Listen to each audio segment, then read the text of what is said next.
All right, today's topic, my first British car, Jaguar S-Type R. I was an American car fanboy in my youth, specifically a GM fanboy. This was my dream car in high school, C5 Z06 Corvette.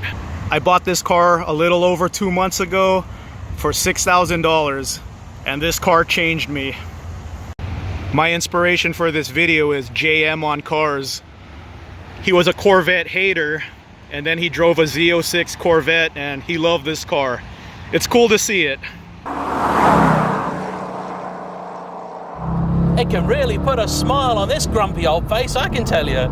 This is incredible. Cars have the ability of bringing people together, people from different countries with a common interest, with the same hobby. Everyone does things a little bit differently. This is a British car, very different from an American car. I like this car so much that here's a tribute. I got some tea. I got a teacup here, but unfortunately doesn't fit in the cup holder. I have a few friends on Instagram who are from Japan, and they're Corvette fans, and they have American flags hanging off their garage. I think that's really cool. There's no Jaguar scene in America. This car is pretty much forgotten. If anyone from the UK is watching this video, what's the vibe on this car in the UK? In America, people are crazy about BMWs. People are willing to go into debt to get a BMW. This car's forgotten. Even when I was doing research on this car, the results that were popping up are BMW owners just making fun of this car. And here's the good thing about this car being forgotten. Like I said, I paid $6,000 for it. $6,000 for a car with 400 horsepower. And here's the thing. When this car was new, it went up against the BMW M5 E39, AMG E55, and the Audi RS6. This car got last place. The other cars had better acceleration, better handling. But in a way, that's what makes this car cool. It's different. It's not trying to be a hardcore track car. And I appreciate this car for what it is. I have a track car, my Z06 Corvette. So the other three cars that beat this in comparison tests, they're more expensive. The Audi's the cheapest. I believe they're around 18 grand. The Mercedes is about 20, and the BMW M5, that became a legendary car. Out of all the cars this went up against, the M5 is the legendary one. But here's the thing, if those cars were $6,000, I would still choose this car. This car changed me. So I didn't get the loudest mufflers for it. I didn't want this car to sound violent all the time. It rides so nice, and it's so quiet inside. I didn't want to ruin it. I didn't want to ruin it being what it is, a nice luxury car. But I did change the intake a little bit, modified that a little bit, got some aftermarket mufflers, but I wanted to choose the right mufflers. So when I step on it, it sounds like a muscle car, but when I cruise, it's a Jaguar. AJ 4.2 V8, dual overhead cam, intercooled and supercharged. Automatic transmission, so I could hold the camera. So J-gate in third to lock out the higher gears, sport mode, and traction control off. Red line on this car is 6,200 RPM, and watch this first shift, it's gonna short shift. So I'll just take the turn and then roll into the throttle here. All right, watch the shift point.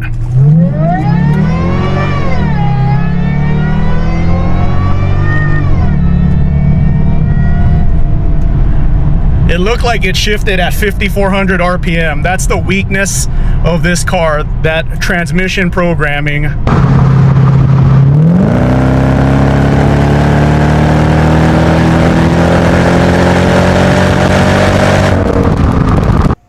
.7 liter naturally aspirated V8 LS6. John drives anything. I just like my cars. Z06 manual transmission, so of course I have control over the revs. 6,500 RPM red line. It's gonna roll onto the throttle. Here we go.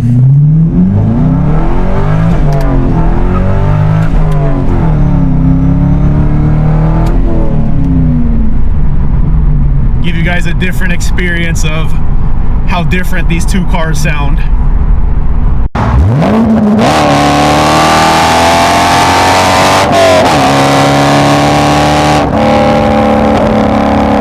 When I bought this car and drove it home, and then drove it every weekend to run errands, I told myself, I think I like this car more than my Z06 Corvette. And then when I drove my Z06 Corvette, I said, no, I like my Z06 Corvette more. And then every time I drive this car, I tell myself, you know what? It's a different experience. So this is not the comparison test issue of Car and Driver. I'll pop it up right here, the comparison test. When the Z06 came out, it was stomping everyone. BMW, Porsche. That's what it was made for. So this car, I feel like it's unfairly judged. It never tried to be better than the M5. This car is so unique. So it has a supercharged V8 engine. It has Brembo brakes, staggered wheels. It's staggered like my Z06 Corvette. Smaller tires in the front, fatter tires in the back. But then they limit the shift points, and then this never came in manual transmission. I always said, if this car came in manual transmission, this would have been a legendary car. And it would be 20, 30, 40 grand instead of 6. But like I said, in a way, this car being beat by all the other super sedans at the time made it so affordable in 2026. And in 2026, it's just such a great experience. The vibe with BMWs in America is that they're just a bunch of spoiled jerks who drive recklessly, they're arrogant, and a lot of times, man, that's what cars are. It's the vibe. There's no vibe, there's no culture around Jaguar at all. There's no scene at all for this car, and I like that this car is the oddball car. Automotive journalists gave this interior so much crap when this car was new.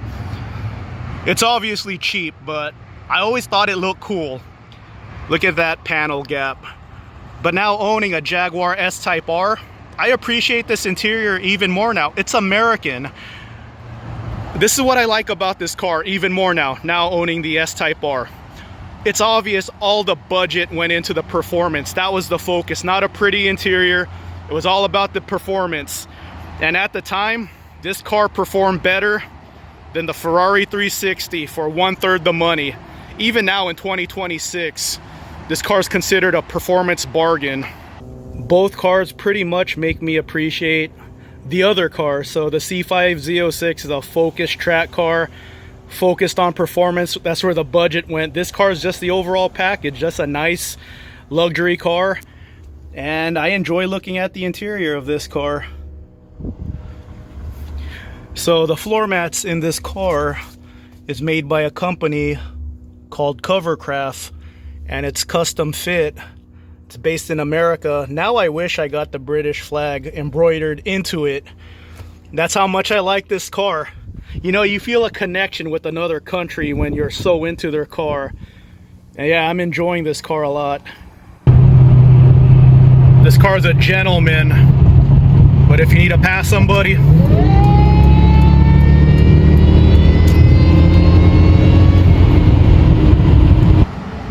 both of these cars are 2003s.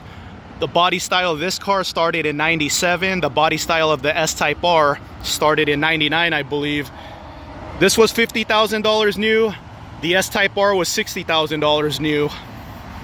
I hate screens in modern vehicles, but I could forgive this one. It's a retro screen. It has navigation with PlayStation 1 graphics, and it still has a bunch of physical buttons on it, so it's fine. J-Gate never came in manual transmission, unfortunately, but that's okay. I'll embrace the J-Gate. Turn off traction control, and even with traction control off, it still interferes. I'll show you guys that right now. But here's the thing about this car. You gotta really try hard to lose control in this car. Even from a standstill, if you floor it, you're fine. Like, it doesn't feel like a car that wants to kill you. The Z06 is a car that wants to kill you. if you turn off traction control.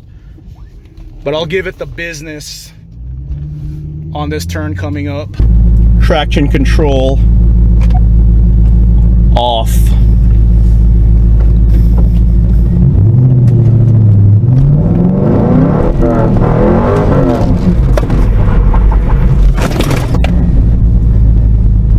Okay, there's a bunch of cars, so I'm not gonna fling it into the turn, but I'll go ahead and step on it mid-turn, show you guys that, you know, this car is not gonna spin out. You gotta try really hard, like you gotta really wanna try to lose control in this car to make it spin out.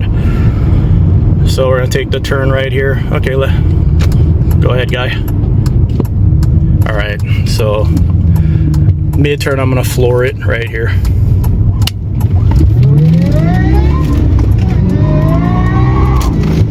You know what? It actually let me slide a little bit. That was pretty good. It's still short shifted, but I got a little slide out of it. Almost forgot to mention, this car is also lacking a limited slip differential. This car has an open diff. So another thing that Jaguar left out that would have made this more competitive with the super sedans of its time. If anyone from the UK is watching this, let me know in the comment section. What is the vibe for Jaguars in the UK? Does anyone care about the S-Type R in the UK? Tiff Needle from Top Gear and Fifth Gear, he did a review of the M5 versus the S-Type R, and he greatly preferred the M5, and 99% of the comments are all about the M5. So you know what? I'll be the guy that represents Jaguars in 2026. I'll proudly do it. I don't care if the BMW M5 or AMG Mercedes or Audi RS6. I don't care if the Germans are superior. They have the superior car. I'll rock the oddball car in 2026. Shout out to Sweden. This is more interesting to me than a Golf C30. That's what I use my Jaguar for. Running errands. Been running errands with it every day for the past 2 months. There it is, the M3 in that finance video that kid wanted so bad so he could be cool with the gang. I'll have no friends and drive a Jaguar. That guy with the Volvo probably has no friends either. We'll start an oddball car club. The Germans have their own scene. We'll be the other Europeans. Say, for example, a Civic Si. Would that be something you're interested in? Honda. It's still a fast car, but it's a little bit more within our budget. It's the Honda though. My friends got an M5 with the same circumstance. I understand. We want to be cool with the gang and all of that, but we have to work with what we have. No credit history and little to no money down is going to be hard to get you into an 83 grand car. At the end of the day, perhaps Jaguar are right. These are different horses for different courses. But there can only be one ultimate super saloon, and that still has to be the BMW M5. Watch the BMW. That's them in America, just cutting everyone off. Are they like that in the UK also? For the few people that care about fuel economy, I topped it off, did that quick freeway pull, and then just drove 70 miles per hour cruise control with a couple of stops, then stopped here, and I'm getting 21.3 miles per gallon at 70 miles per hour. This is under 2,000 RPM, so easy work for this engine. Topped off on fuel and ran the same loop, 18.5 miles traveled. There it is, 18.7 miles per gallon right there. And I did a couple more pulls in this one. The Z06, I did one pull. I did like 6 in this car. I wanted the right footage. My best fuel economy ever on this car, 27 miles per gallon. My Z06, 31. Both cars are 400 horsepower. This car weighs like 900 pounds more though, so it's gonna get slightly worse fuel economy. Both run under 2,000 RPM when going 70. Easy cruising. 70 miles per hour cruise control, just under 2,000 RPM. J-Gate's still in third, so it's in third gear right now, 4,000 RPM. So let me go ahead and J-Gate fourth. There you go. Upshifted, J-gate 5. And then let's go J-gate 6. There you go. Let's bring up the speed to 70 even. There you go, under 2,000 RPM at 70 miles per hour.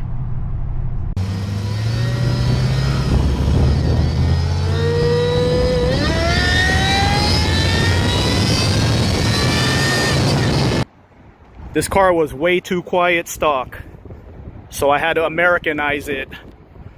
Dynamax Super Turbo mufflers, and I had to take out the silencers on the supercharger.